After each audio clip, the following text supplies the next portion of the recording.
Welcome, everybody. This is Dr. Doug Pernikoff and my wonderful co-host, Cindy Vickers. Cindy's very busy right now on her cell phone. I am. I have something very important I have to take care of. Okay. We have some very special guests today, a lovely couple and child on the way. So we have Joe and Jenny Schifano, and Joe is the president of the Academy of Pet Careers at Petropolis in Chesterfield, Missouri. And Jenny is the admissions director. So they have a number of programs. I'm going to let them start right away. And Joe, why don't you kind of tell us what the programs are in an overview kind of point? Okay, yeah. Well, first of all, it's a pleasure to be here. Appreciate it. No problem. So at our school, we have two core programs. We have our grooming program and our training program. There are different tiers of each program, depending on what level of skill you want to get. And then a new program that we just added in the past year, which we're really excited about, is our animal behavior program. Oh, cool. And that's something that we actually integrate into both our training and grooming school because we think that's important for all pet professionals to learn. So does that, do you use some of the same people from the training component, or are these like a special kind of line? We do, yeah. We have two instructors in our training school. One of them is also our animal behavior instructor. Her name's Suzanne Schenberg. Oh, okay. Yeah. I know the Schenbergs. Everyone knows the Schenbergs, yeah. Well, I went to high school with them. Oh, really? Yeah, it's kind of cool. scary. Cool. So I'm aging myself. And Jenny, how did you get into this? Well, I started working at Petropolis, and then we moved up into the academy. I work with a lot of the students and their entrance requirements and things like that, and helping them pick the right programs, and it's a lot of fun. I don't want to talk about the dollar value. That's people can look into it, but Yeah, definitely. I did want to ask, I know when 2008 came, 2009, there were a lot of government subsidization programs. Do you get subsidized? Students that want to come there, do they have grant options or opportunities to get support? Usually those options are for accredited schools. We're a certified school by the state of Missouri, but in our industry there aren't many accredited schools for dog grooming or training. Right. But we do get some funding from VA, vocational rehab, Workforce, Trade Act. We get a few things like that. Oh, that's very cool. Yeah, it's really neat. This is the way of the world. We've got, we always talk about the animal industry is worth billions of dollars, and especially out in West County, but everywhere in St. Louis, really, it doesn't really matter what neighborhood you're in. People are so committed to their pets, they want to give them everything they can. So I know Petropolis has the boarding, they have a veterinary facility. The boarding, I hear they have some special rooms even where you can, I know we're getting off topic, but where you actually can have a TV, and it's almost like living in an apartment kind of setting. You can video chat with them too. Video when chat? you're out of town. Oh, Yep. wow. Call your pets up. My dogs don't want to listen to me when I'm home. Why should they listen to me when I'm gone? And now these other courses I know, and I've met a lot of people that have enjoyed going through those programs. So if you have some experience, do they test into a certain level of performance, or you said it's multi-tiered, so you don't necessarily have to start at the base and work your way up depending on where you're starting. Or right? do you? Or do you? Good point. What we found is that in our grooming school, there are a lot of people that will test up. There's a lot of people out there that got an unofficial education, started grooming dogs, maybe just shadowing a groomer, and then they wanted to get a more formal education, so they came to us. And so we have 2 or 3 tiers, and sometimes they'll test into tier 2 or tier 3. On the training side, though, there's a lot of theory and other things that go into it, and we don't have any programs where you can test out of. People usually just jump in at the bottom and start from there. So can you describe the tiers a little bit more in depth, like for grooming? Let's start. These aren't like tears that come out of your face. No. Well, I think so, but go ahead. So the bottom tier would be our Bather Brusher program. That's kind of the entry-level program that if people just want to get their foot in the door and just start bathing dogs, maybe if they have a lower budget for coming to school, they might start at a lower tier like that. Tier 2 would be our basic grooming program, and that's where you start to learn shaves and trims and things like that. Mostly maintenance grooms, so your shave downs, your kennel cuts, your puppy cuts, the simple stuff that's usually 90% of the things you're going to be doing as a groomer. And then the top tier is our professional groomer program, and that is where you're learning special styles, special breeds, You can learn stuff that's more for competition, or if you just want to be better than everyone else, you go into tier 3. Do you have to, so you get to a certain level, you've got to perform to a certain amount, otherwise you're not going to get to go up to the next level? Right. And so some people might have to go back and kind of revisit something. Where do you get the dogs to groom? Well, we have a full groom salon at Petropolis, so the students are working alongside our actual groomers grooming dogs. So they have instructors standing by their side, helping them with each trim, and they're working real dogs in a real working environment. That's very cool. I know I used to have a standard poodle, and at one time, or I had standard poodles, and at one time I actually showed one of the poodles. And I know that standard poodles are probably one of the hardest breeds to groom, especially if you're going into the conformation ring. Yeah. Does anybody groom to that level? I mean, I'm going to answer that question and say no, because I know, at least unless things have changed, I know in that world you sort of have to have been, you'd graduate from school and you'd be out in the world and you'd have to gain that experience and then you get sort of known that these are the 3 people in St. Louis, like literally, that you would go to have your poodle groomed for a show. Does it come up, or how would you even address something like that? That's pretty accurate. In our 3rd tier, we teach. There's pretty much 3 basic patterns that you would follow to trim most dogs, and then each breed has a couple little tweaks. But there are a few breeds like poodles that are just off the charts different. They're How about just Airedales? completely different. I always thought those were. Yeah. We do hand stripping for Airedales too. Wow. So a lot of those That's a lot of skills are optional for our students. So if they want to learn hand stripping, for example, they can if they want to, but they don't have to. That would be at our top tier anyways. But you're right, most people, they'll graduate and they'll go and they'll start working, and there's a lot of resources out there, videos they can watch, and people they can meet to help them train those specific breeds. And our focus is more the pet care industry, so the pets side of Right. things. So yeah, we don't necessarily get up to the competition level, but And that's definitely. not where, I mean, if you're trying to make a living, that's really not where your money is, because that's Right. that's Yeah. few and far between. It's awesome though. Right. Yeah, I mean, I learned how to do it. I grew my The own stripping? dog. Oh, the, no, with a poodle. poodle, But I mean, yeah. it would, if somebody really knew what they were doing, a poodle would be maybe. It's still going to be 3 hours easily, but it would Yeah. take me. If it took them 3, it'd take me 5 or 6. Well, But I mean, literally 40 surgical blade on their face and their neck and their feet. And That's what I use. Perfect. When I trim Do my you? beard, yeah. For that really Looks great. close Yeah, shave? so really close. It's nice. I know from having a grooming shop, I was taught by my groomers that the most important start point is the bather. You have to bathe, and I know a lot of groomers don't want a bather because they feel like that's so critical to their groom. Is that correct, or is that what you hear? Or We're set up a little differently. I think most places, there are a lot of places that have bathers, and then they have their groomers, their trimmers. But then there's a lot of other places where you do the whole process, and I think that's more of the norm, where you're bathing and grooming your own dog. But I think, like you said, I think that process is way more important than most people realize, Yeah. most customers realize, because there's a lot that goes into evaluating the coat and the skin conditions, and people kind of underestimate the amount of work that goes into it. Holy So- mackerel, yeah. Yeah. I've done it. I've been in those shoes and been in the grooming salon, and I'm telling you, those bathers, that's hard work. And if I were a groomer and I'm scissoring anything, if I had a bather that was good, I would be thrilled. Right. It's like a high-end hair salon for people. It is. Somebody else is washing the hair, and then the other people are cutting the hair. And Well, you made a good point, and as a veterinarian, again, I always think about my aspect of it, but we have, you guys are like a sentinel, a first stop, and we have a lot of people that come from the groomer and they go, hey, my groomer noticed this, or this. Right. Yeah. So it's great, and I don't know how much you guys kind of talk to them about the medical conditions and stuff like that, but it's been terribly useful for the veterinary community to do a better job on the pets.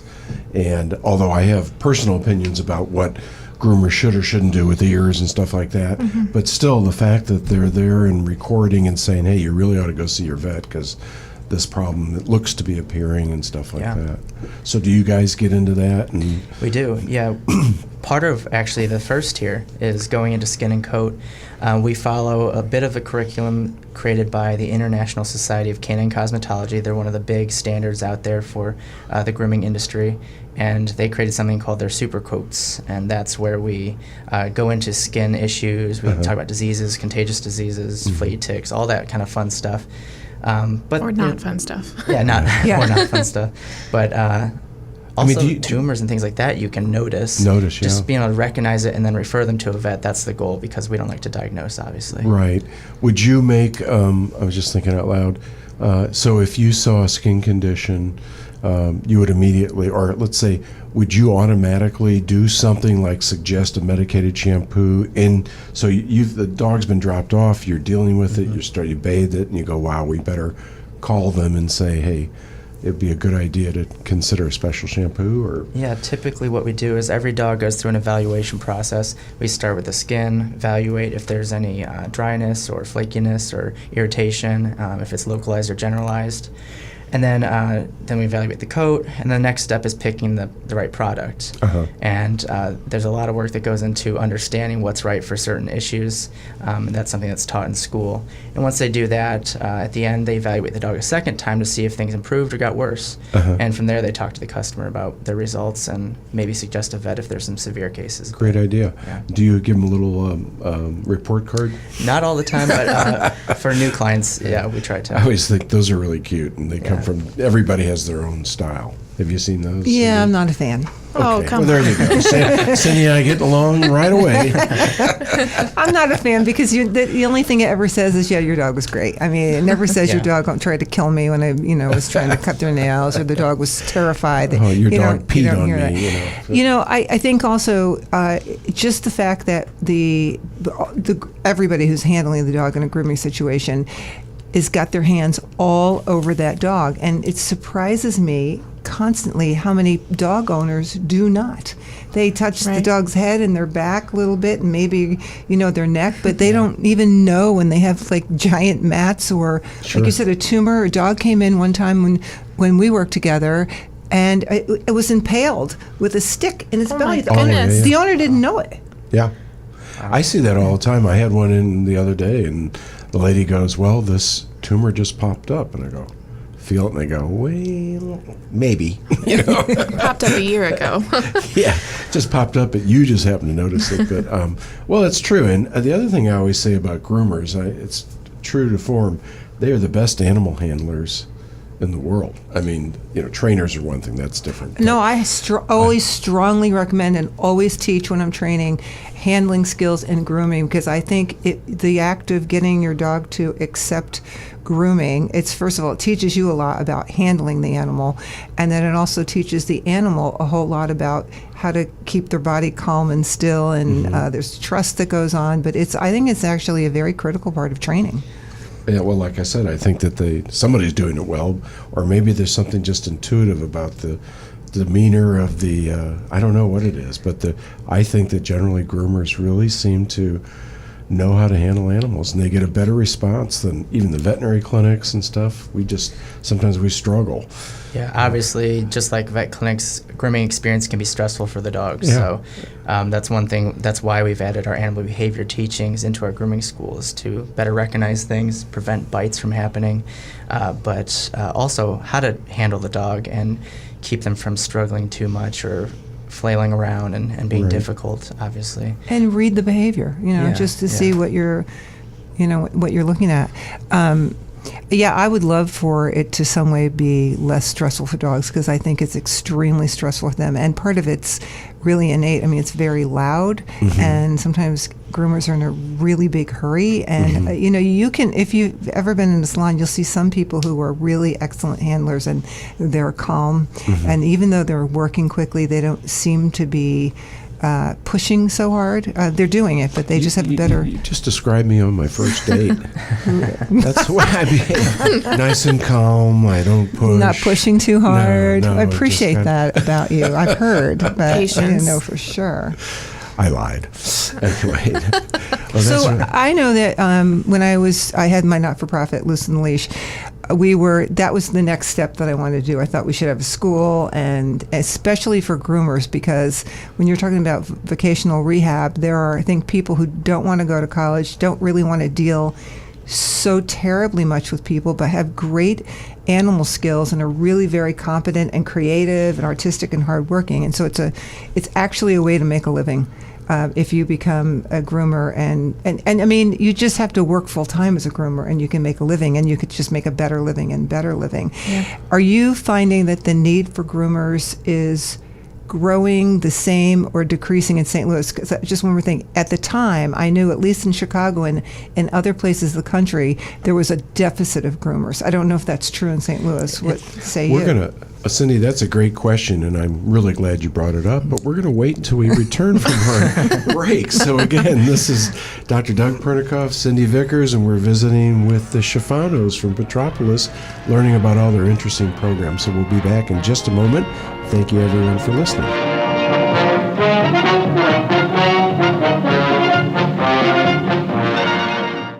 There's no need to fear. Underdog is here.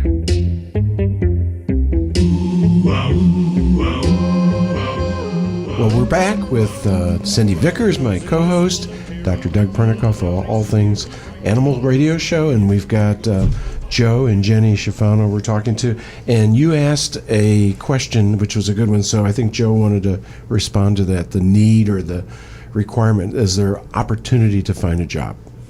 Yeah, there definitely is. I think in this industry, there's always been a high demand for groomers, a lot more of a demand than a supply.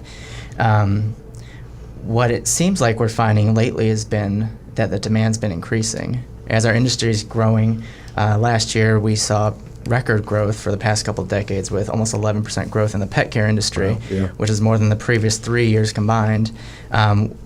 We're finding that there's just so many salons popping up because it's pretty low barrier to entry, so a lot of people are starting their mom and pop shops, which is great. They're getting all these salons out there. Mobile grooming is becoming more and more popular, and everyone's looking for good groomers. You know, it's interesting. I was thinking about this, and wait a minute, you've got something on there. I'm trying to read his tattoo. And He's you're got a talking, and I'm tattoo not and I even can't listening see because I'm it. trying to read his tattoo.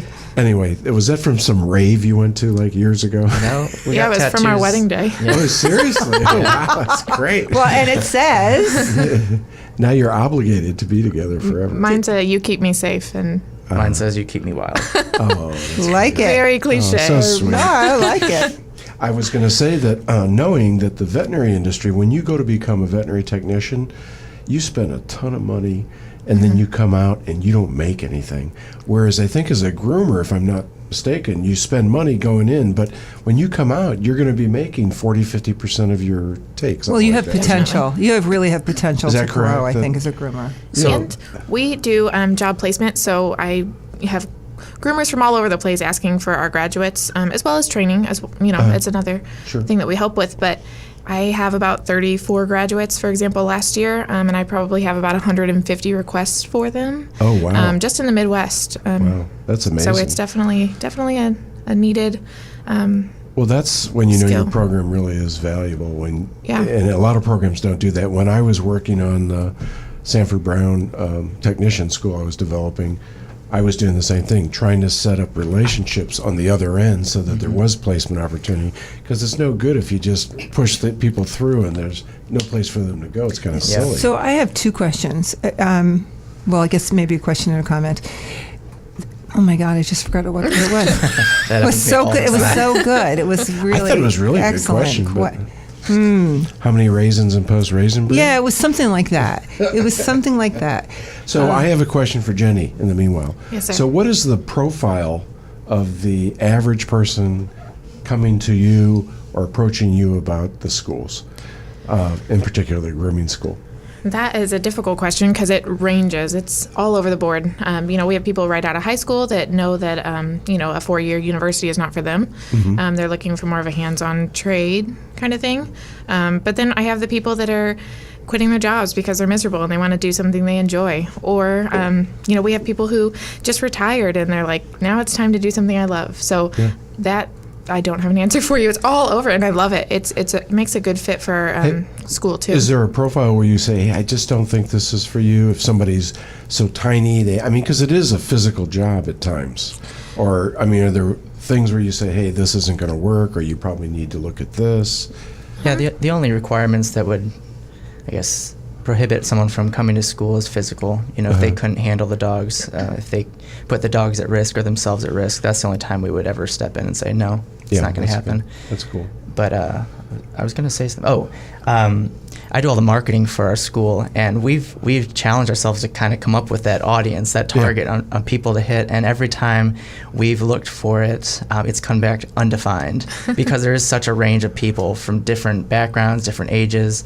And we have someone who's about to start who's in his 70s. Wow. And then we get kids fresh out of high school. Yeah. Very different people, but mostly they're all just pet lovers who just want to change. Right. I love that. Yeah. I do. And I think maybe, it's difficult if you're trying to like advertise on a radio station that has a particular age range. Right, But right. other than that, sort of like the world is so open to you.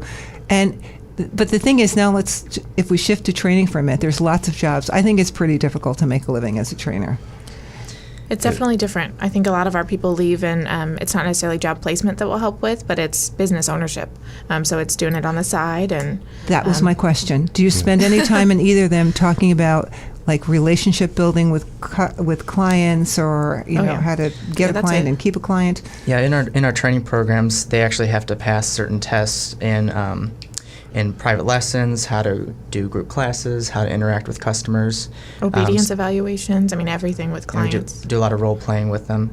But you're right, as a trainer, it is a lot harder to just go out and get a job in this industry, especially because there's so many different methods, Right. and there's a lot of strong beliefs behind what methods to use. So it can be a little challenging, but what we found is people with training skills have the skill sets to go into any hands-on position in the pet industry. So working for kennels and things like that. We like to hire dog trainers in our hotel and in daycare because they have better handling skills, they understand animal behavior better, Sure. and they're just all-around better employees when it comes to. So it's kind of a reapplying the opportunity to different situations. It sounds a little bit more impressive too.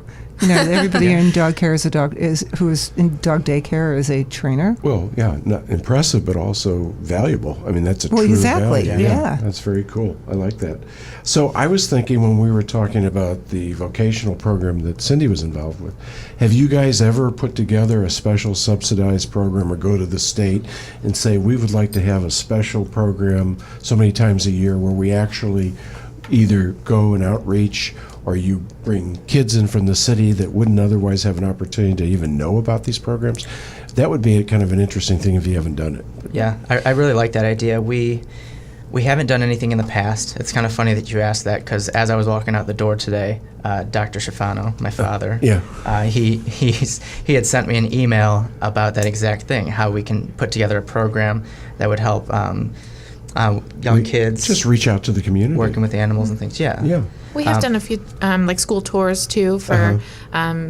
I'm sure every district is a little different, but the students that are more hands-on, or they're leaning towards a GED or something like that, so they come out, and it's always a great visit because they're hands-on, and that's what we do. Right. So it's definitely. Yeah, I go to one school every year and talk about the veterinary. They have a career day, and I do talk about the alternative opportunities in the pet industry. And I think that's the kind of school I was at. Was in, I think, Francis Howell's system. But I think it would be great to have some kind of outreach to market out to those people, and then maybe have some special programs that are either subsidized or supported in some way through granting. And I'm sure maybe later you could talk to Cindy, but she used to know everybody in the city systems that might be able to connect Your with. personal grant writer. Nobody wants to do that. Yeah. Not the grant writing, but just knowing, the schools, and to get to those city schools and say, hey, that'd be great. let's do a test run, and then you can publicize the hell out Well, of it. I would think even more so, or maybe in addition to schools, is really people who are coming out of prison. They're coming out of prison with at least some knowledge of handling a dog and caring for a dog, with an absolute need for a job. And I would think that was you don't chase grants, but I think there are grant opportunities for that, because it's a hot topic and it's very needed. Yeah, we had a gentleman like that a few years back who was interested in, I believe he was an ex-con himself, but he was interested in learning to train dogs and creating a program like that. Not sure if he ever did, though. Yeah. No, I think there's lots of neat opportunities to be creative and kind of use what you have. You have such a wonderful foundation programs. you can do that. You know, and now in schools, it is by law, if I had a child and I said I want my child to have a service dog, there's a service dog. I mean, they are not able to say, no, the dog is not allowed in school. So I feel like there's got to be, it's not really taken off yet, but I think once that there's a few more dogs, I saw one the other day in schools, we're going to start seeing more of that.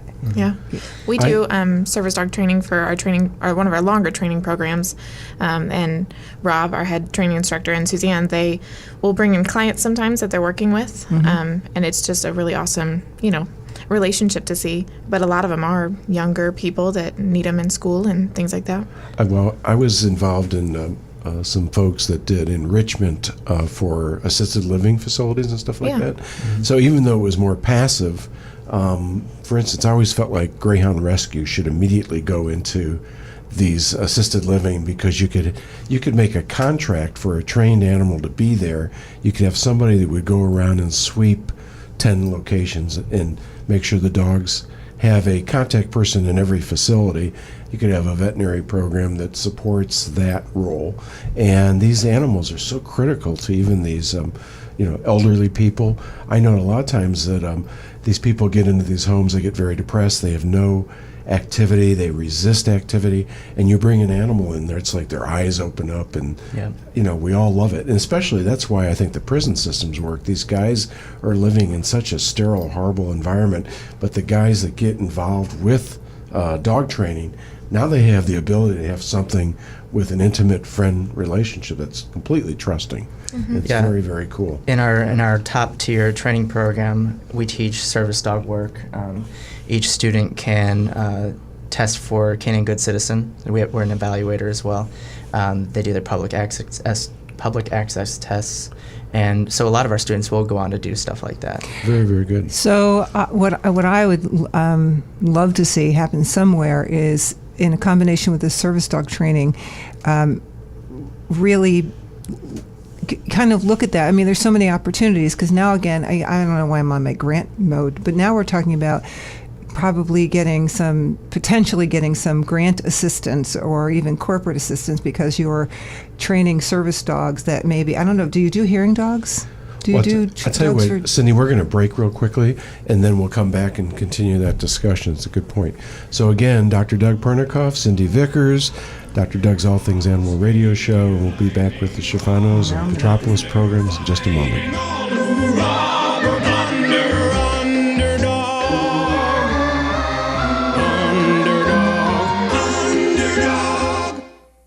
He's a tramp, but they love him.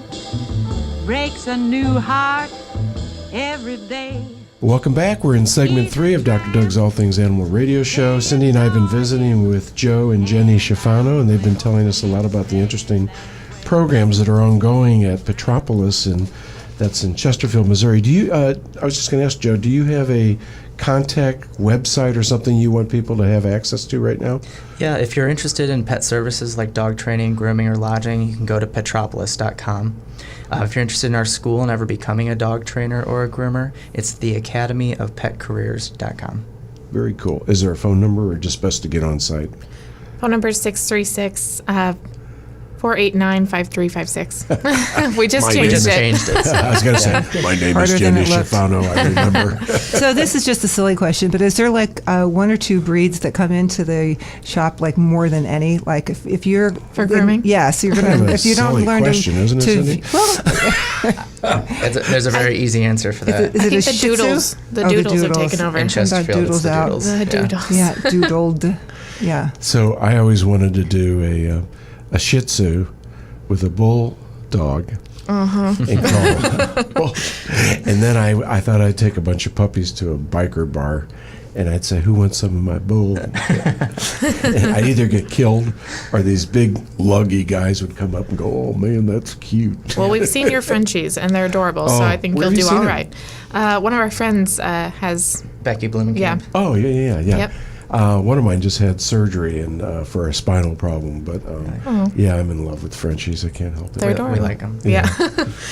Anyway, do you have any questions right now? Yeah, I want to talk a little bit more about the training because I think we focused a whole bunch on the grooming, but we didn't really talk that much about training. And one of the things that I think you said, Joe, was there's so many styles out there, and people with very strong opinions about them. Mm-hmm. How does that help you or hurt you, do you think? Yeah, it's a really good question. There's the traditional methods, using your pinch collars, your electric collars, and that sort of thing. And then there's methods, we call them appetitive methods, but it's positive reinforcement, using treats, luring, marker training, that sort of thing. The industries, it's moving more and more in that direction, but like, as you know, there's two sides to this. It's like a religion out there. It's a belief system. As a school, we kind of have to stay unbiased because our whole goal is that students get jobs when they graduate. In St. Louis, the majority of facilities are training traditional methods, but Petropolis and a few others are using positive reinforcement, and it's becoming more popular.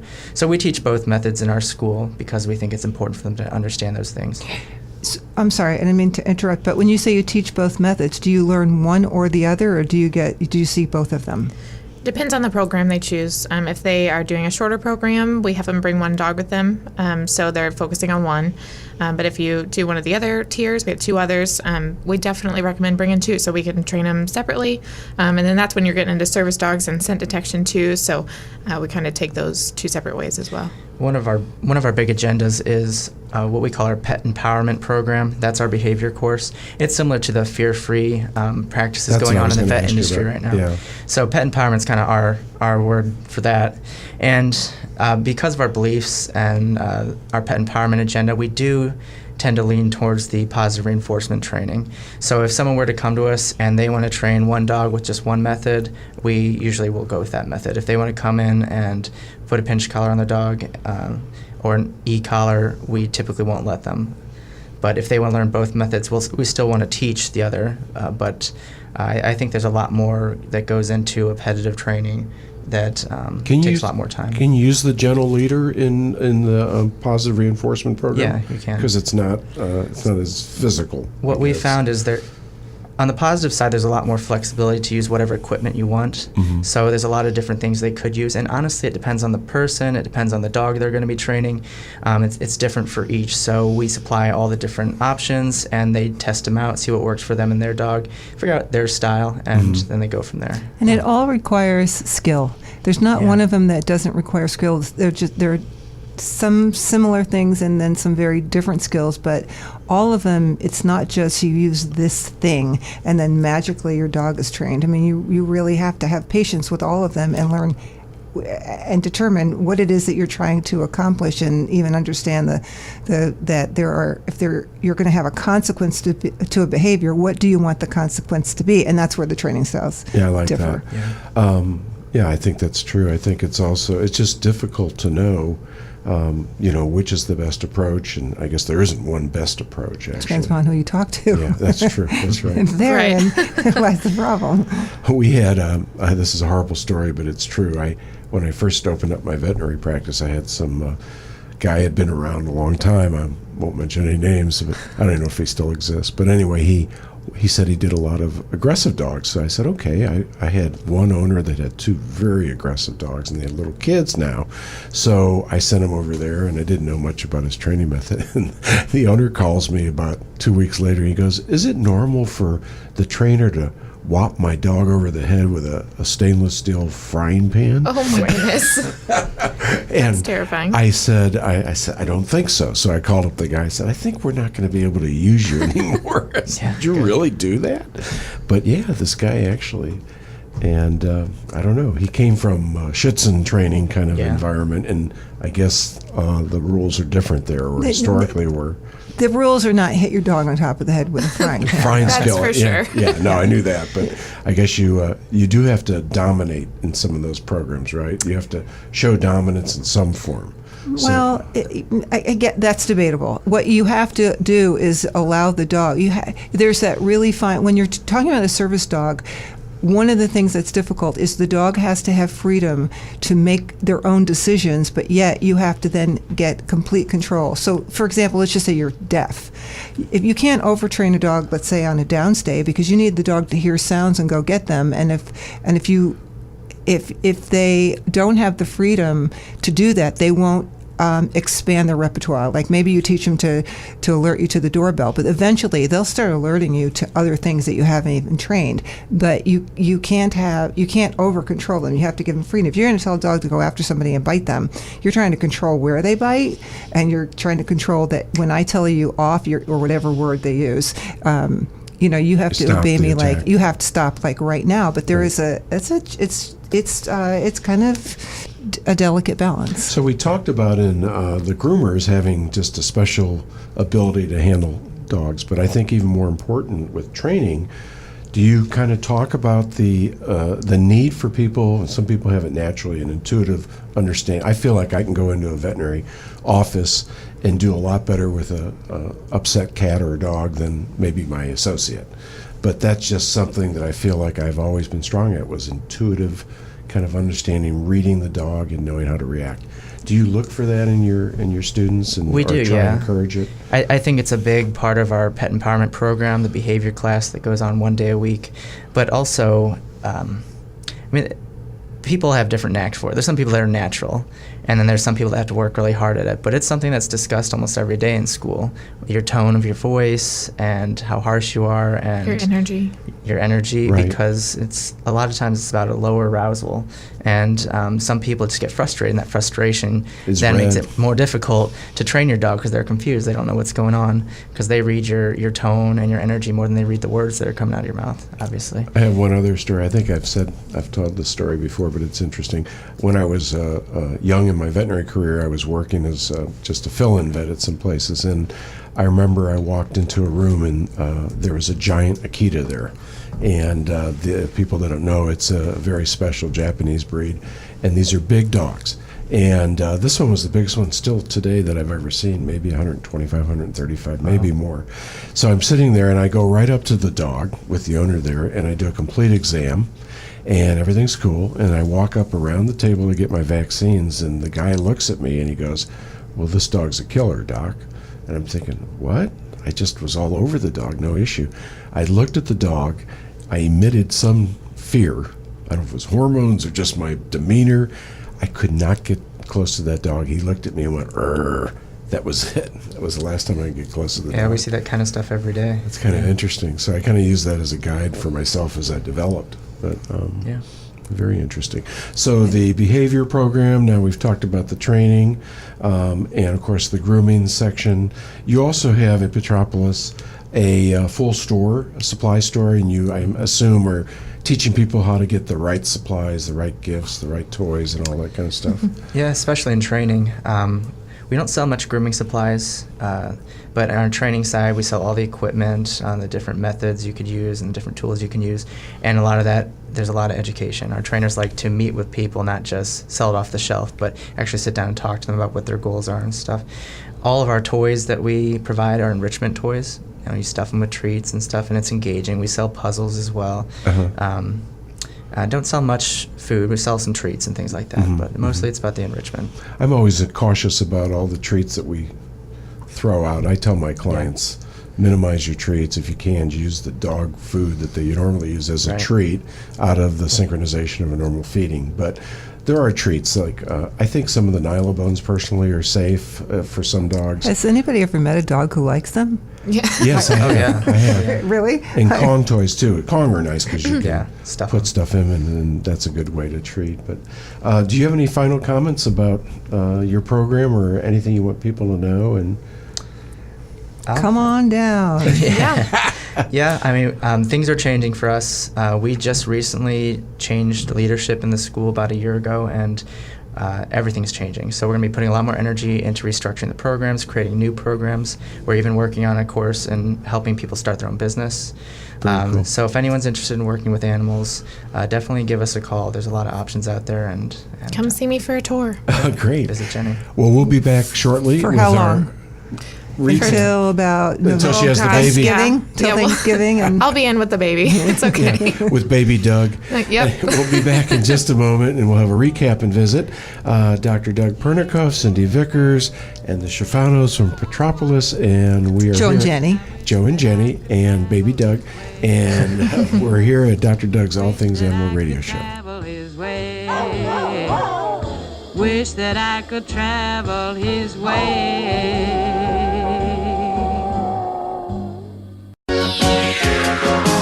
Here comes Clifford, everyone loves Clifford, the biggest, reddest dog in history. Here comes Clifford. Well, hello, gang. We're back with our final recap section of the show, Dr. Doug's All Things Animal Radio Show. And Cindy and I have been visiting with Joe and Jenny Schifano, and we learned a great deal about the Petropolis programs. Joe, Jenny, why don't you give us one more time the contact information for folks listening? You guys can check us out online. The website is theacademyofpetcareers.com. And if you would love to set up a tour or anything, you can call 636-489-5356. We do tours Tuesdays through Fridays generally, or we can set up a private one with you another day. But love to do those. They're about an hour long, just talking about the programs, seeing what the best fit is for you. Do you provide lunch? I will. I always have snacks on me. I'm pregnant. good. Come on. Oh, that's right. And Joe, you had one other website for the Petropolis in general. Yeah, Petropolis is petropolis.com. You can check us out, see our Canine Cove, our water park, which is new as of last year. It's pretty exciting. Yeah, I was going to sneak in there at night, just kind of take a quick we've shower. done that. Yeah. That's where the baby came from. So now, Jenny, gosh. you mentioned TMI. in the interim that there's also some special classes you have. Can you just throw those out real quickly? Yeah. So we always offer pet CPR and first aid through our programs, just an added benefit. So that's a continuum, kind of a ongoing kind of thing, or is We it? just started holding them once a month, and we're using Midwest. What is her name? Midwest Pet CPR. CPR and first aid. She's Oh, awesome. wonderful. Yeah. Okay, Catch is that Fig an is who we're using. independent person, or is that part of the emergency? It's program? through Pet Tech. Pet Tech. Yeah. Pet Tech. Oh, that's interesting. I'd like to do I'm that blanking for here. our veterinary clinic. Yeah, it's awesome. And she holds, it's about a 3 or 4 hour class. It's all hands on, which again is what we're all about. So you get to get your little stuffed animal dog, and you get to suture it and all those things. Remind me to get the contact information. Definitely, yeah. for that. And people Use- can check that out on Facebook too. We always put up the events and things like that. Do you have any events whoa, coming? whoa! You suture it? Well, they pretend. They're wrapping and they're I'm like, I don't think I can do that. coming back like this. Do you have any events coming up for Halloween? We have our Like daycare chocolate party for the dogs. Yeah, we do monthly daycare parties at Petropolis. So Uh-huh. we have a Halloween event. I don't know the exact date of it this year, but the dogs come in. We do a contest. Oh, wonderful. Costume Best contest, costume. and there's winners and stuff like that. I think I can beat you on that with my little Frenchies because we Bring have. 'em in. they you have got to some- bring them in. Oh, they have amazing It's so fun. outfits. I did come to a get together upstairs with Frenchies one time at Petropolis. Yeah, we used to do that a lot. Yeah, and I don't know if they're still doing Let's it. I bring haven't it been- back. Yeah. My problem is that my dogs are unruly, just like my kids. So, I mean, That's Frenchies for you. Cindy, do you have any other comments or anything you want to add? No, not that much. Okay, thanks, I Cindy. think that we've covered these topics Thanks very for well your today. input. Yeah, no, those are great topics. I know Petropolis is a wonderful program, and there's a lot of neat stuff going on, and you're obviously right at the top of the trending, and that's what's really important. We try. I appreciate all that you're doing, and hopefully we get to participate and have you back here. You can tell us more about new programs when they come up. Just let me know whenever you want to. and that'd be we'll make that wonderful. open. And good luck with the baby. Thank you. Yes, One final congratulations. time, no better name than Doug. We'll consider What's it. the other J name? Julian. Julian. I don't know. You call him Jug for short. But Oh gosh. anyway, I want to thank you guys for coming, and Cindy, thanks for helping me get through the shows. And Well, you're welcome, Dr. Doug. You're just darling. You really are. We'll be back next week with another topic. It's like a farewell. I know. What's going on? This is Dr. Doug's All Things Animal Radio Show. If you want to reach me or Cindy, you can call us at the clinic at 636-530-1808. And I don't want to disrupt what we had here today, but Cindy's an excellent trainer, and she's out there for you. And if you need veterinary services, you can find me at that same number.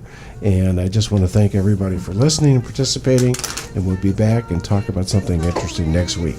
Good talking to you.